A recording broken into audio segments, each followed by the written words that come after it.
বা স্যার আমাকে চান।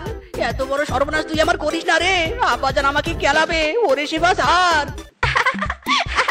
বেজান এবার স্বামী ডাকো তোমার আব্বাকে।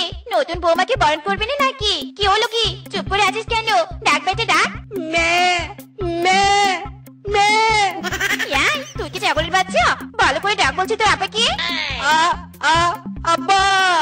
ওরে দয়াল, আজ আমাকে আব্বার কেলানি খাওয়া থেকে বাঁচিয়ে দাও। আব্বা। এই কিরে মিসকে ডাকছিস কেন? এ কি তোর পাশে এই শিয়ালিনীটাকে?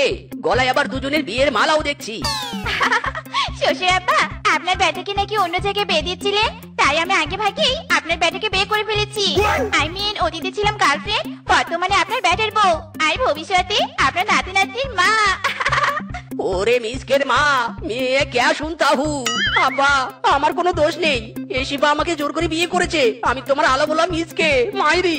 ওরে বেটা, তোর বিয়ে ঠিক করেছি আমি অন্য জায়গায়, আর তুই অন্য ছেলেনিকে বিয়ে করে ঘরে এনেছিস। দূর হ আমার বাড়ি থেকে। দেখুন শ্বশুর আব্বা, যাবার তো হয়ে গেছে, সব ভুলে গিয়ে আমাকে মেনে নিন। আপনার আমি লক্ষ্মী বৌমা হয়ে থাকবো। লক্ষ্মী বৌমা তাই না? লক্ষ্মী বৌমা। এই তোরা দুজনেই উল্টো ঘোর তো, উল্টো ঘোর।